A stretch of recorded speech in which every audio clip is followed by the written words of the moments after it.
আমার কথা শোনো। তুমি আমার ব্যবসা তুমি নাক গলাচ্ছ কেন? আমি কি ঠিক? নমস্কার। আমাদের জীবনে পাথরের গুরুত্ব অপরিসীম। পাথর একমাত্র পারে আপনার ভাগ্য পরিবর্তন করে দিতে। পাথর ব্যবহার করে আপনি চাকরি পেতে পারেন, আপনার চলে যাওয়া স্ত্রী ফিরে আসতে পারে পাথর ব্যবহার করে। পাথর ব্যবহার করে আপনি লটারিতে কোটি কোটি টাকা পেতে পারেন। পাথর একমাত্র পারে আপনার জীবন বদলে দিতে। সত্যি কি তাই? পাথরের এমন কি অলৌকিক ক্ষমতা আছে যেটা আমাদের জীবনকে পরিবর্তন করে দিতে পারে?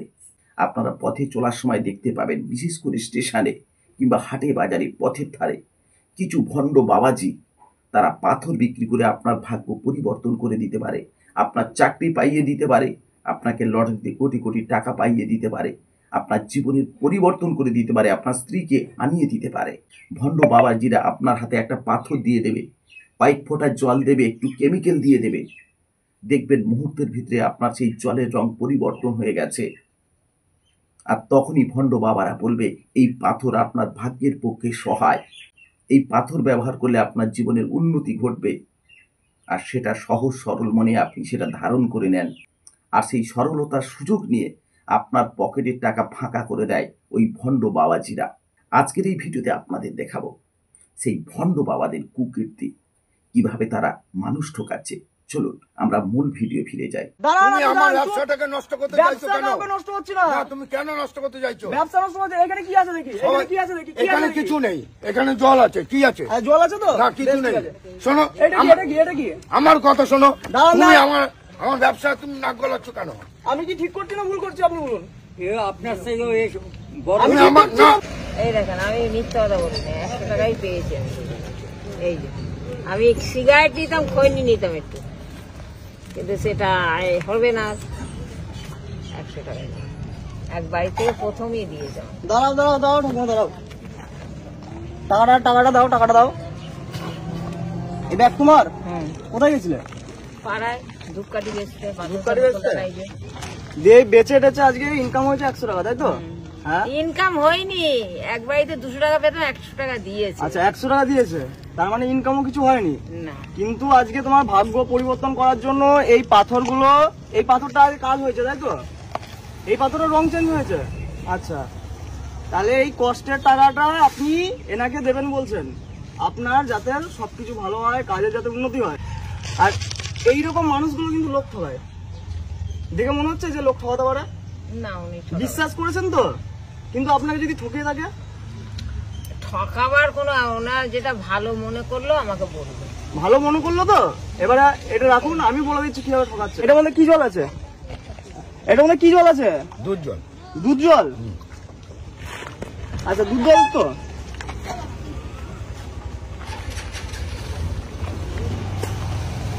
এটা তো চুন জল। এটা চুন জল। হাতে নিয়ে দেখুন একবার। দেখুন না একবার, দেখুন না। লোক ঠকাচ্ছে, দেখুন খালি। একবার হাতে নিয়ে একবার জিভে টেস্ট করুন। আমিও টেস্ট করলাম, আপনি টেস্ট করুন। বলছে দুধ জল। একবার নিন। এটা দুধ জল? এটা কি দুধ জল? প্রথম এটা হচ্ছে ফ্রড। আপনার ঠকাচ্ছে কিভাবে? এটা হচ্ছে চুন, ঠিক আছে? বেশ, এখানে কি আছে? এখানে কি আছে বালতিতে? দাঁড়ান। না, তুমি আমার ব্যবসাটাকে নষ্ট করতে চাইছো কেন? নষ্ট হচ্ছে না। তুমি কেন নষ্ট করতে চাইছো? ব্যবসা নষ্ট হচ্ছে। এখানে কি আছে দেখি, এখানে কিছু নেই, এখানে জল আছে। কি আছে? জল আছে তো? না, কিছু নেই। শোনো, এটা কি? আমার কথা শোনো। তুমি আমার ব্যবসা তুমি নাক গলাচ্ছ কেন? আমি কি ঠিক করছি না ভুল করছি আপনি বলুন। আপনার আমি ভুল করছি। আপনি জানাটা দরকার তো কিভাবে মানুষকে ঠকায়, ঠিক কি না? দাঁড়ান, আমি তো আপনার দেখাতে কি হচ্ছে, আমি তো দেখে দিচ্ছি এখানে সবাই তো রয়েছে। ঠিক আছে, আপনি দিন। তুমি কেন নাক গলাচ্ছ এর মধ্যে? এই যে বন্ধুরা, আর এই যে আপনারা যারা আছেন, দেখুন কিভাবে লোককে ঠকায়। এই যে এইখানে একটা ক্যাপ লাগানো রয়েছে, আলাদা দেখা যাচ্ছে। এইটা হচ্ছে কেমিক্যাল, আর এই যে এটা হচ্ছে নর্মাল জল, ঠিক আছে? এবার দেখায় কি করে কেমিক্যালটা রিয়াকশন করে। এই যে কোনো একটা পাথর নিলাম, এই একটা সাদা পাথর নিলাম, এবারে আমি একটুখানি জল নিলাম, আর এখান থেকে কেমিক্যাল, এটাও কিন্তু জলের মতো। এই যে এখানে আমি কেমিক্যাল দিয়ে দিলাম, জলের রং চেঞ্জ হয়নি তো? চেঞ্জ হয়নি, এবার চেঞ্জ হবে। এই যে চুন জল, এটা হচ্ছে কেমিক্যাল রিয়াকশন। এটা হচ্ছে কেমিক্যাল রিঅ্যাকশন। ভাগ্যটাকে কিছু নয় যে বাজারে ঘাটে এইভাবে যারা করে, এই যে রং চেঞ্জ হয়ে যায়, মানে আপনার এটা শুট করছে বা কিছু, এই যে এটা হচ্ছে কেমিক্যাল, এই যে এইখানে আছে কেমিক্যাল। তাহলে কিভাবে লোক ঠকাচ্ছে? কেমিক্যাল দিয়ে আপনাকে মূর্খ বানাচ্ছে। তার মানে আপনার যে কষ্টের টাকাটা আপনি দিচ্ছিলেন ভালোবেসে, যে আপনার ভাগ্য ঠিক হবে, আপনার কাজের উন্নতি হবে, তাহলে আপনি কি বোকামি করছিলেন তো? হ্যাঁ কি না? তাহলে আপনি ঠকতেন, আপনি বিশ্বাস করে পাথরটা নিতেন। তারপরে যদি আপনার কর্মের জন্য, মানুষের কর্মের ফলই আসল, আপনি যেরকম কর্ম করবেন আপনার ভাগ্য সেভাবেই চলবে। কর্ম ছাড়া কিচ্ছু হয় না। আমি এবার প্রমাণ করে দিতে পারলাম তো, প্রমাণ করে দিতে পারলাম তো। শোনো, সবাই দুটো পয়সার জন্য সব দুটো কাজ করে। পয়সার জন্য বলে না, আপনি গরিব মানুষের লোক তোমার ঠকাবেন? এইভাবে আমার ব্যবসা নষ্ট করার এটা কোনো ব্যবসা রাইট নয়, নেই। এটা ব্যবসা নয়। এই হাত দেখানো, এই যে কি লেগেছে, শ্রী রন্ধলাল শাস্ত্রী বাবা, খ্যাতি সম্পন্ন জ্যোতিষ গুরু হস্তরেখাবিদ, যে কোনো সমস্যার সমাধান।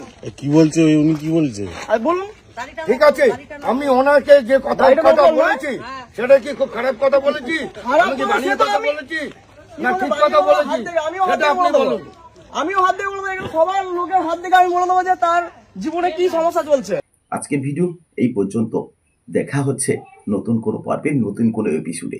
যাওয়ার আগে একটা কথা, সত্যিকারে যদি পাথর ধারণ করে মানুষের ভাগ্য পরিবর্তন করা যেত, মানুষকে কোটি কোটি টাকা উপার্জন করে দেওয়া যেত, কর্মসংস্থান করে দেওয়া যেত, চাকরি পাওয়া যেত, তাহলে এখন হাজার হাজার শিক্ষক রাস্তায় বসে থাকতো না, ভ্যান চালক ভ্যান চালাতো না, ভিখারিরা এখনো ভিক্ষা করতো না, সাধারণ মানুষ কর্মসংস্থানের জন্য ভিন রাজ্যে পাড়ি দিত না। পাথর ধারণ করে সবাই বাড়িতে বসে থাকতো, তারপর তারা কোটিপতি হয়ে যেত, তাদের অভাব থাকতো না। তাই সকলের কাছে করজোড়ে অনুরোধ করছি, এই ভণ্ড বাবাদের থেকে আপনারা দূরে থাকুন। পাথরের এমন কোনো গুণ নেই যেটা আপনার ভাগ্য পরিবর্তন করে দিতে পারে। পৃথিবীর ইতিহাসে এমন কোনো নজির নেই পাথর ব্যবহার করে আপনার ভাগ্য পরিবর্তন করে দিতে পারে। বিজ্ঞানও সেটা স্বীকার করেনি, শুধু স্বীকার করে এই ভণ্ড বাবারা, তাদের অর্থ উপার্জনের জন্য, মানুষ ঠকানোর জন্য। তাই এই ভণ্ড বাবাদের থেকে সকলে দূরে থাকুন। আর সত্যিকারে যদি পাথর ধারণ করে মানুষের ভাগ্য নির্ধারণ করা যেত, মানুষ কোটিপতি হতো, চাকরি পেত, তাহলে এই ভণ্ড বাবারা কেন ফুটপাতে বসে পাথর বেচবে? তারা নিজেরাই পাথর পড়ে তার ভাগ্য পরিবর্তন করে নিতে পারত, সে কোটিপতি হয়ে যেত, তাকে আর ফুটপাতে পাথর বিক্রি করতে হতো না। আসলে সে জানে পাথর বিক্রি করে কোনোদিন ভাগ্য পরিবর্তন করা যায় না, তাই সে নিজে পাথর বেচে। এই সকলের কাছে আরও একবার করজোড়ে অনুরোধ করছি, এইসব ফাঁদে পা দেবেন না। সকলে ভালো থাকবেন, সকলকে নমস্কার ও ধন্যবাদ।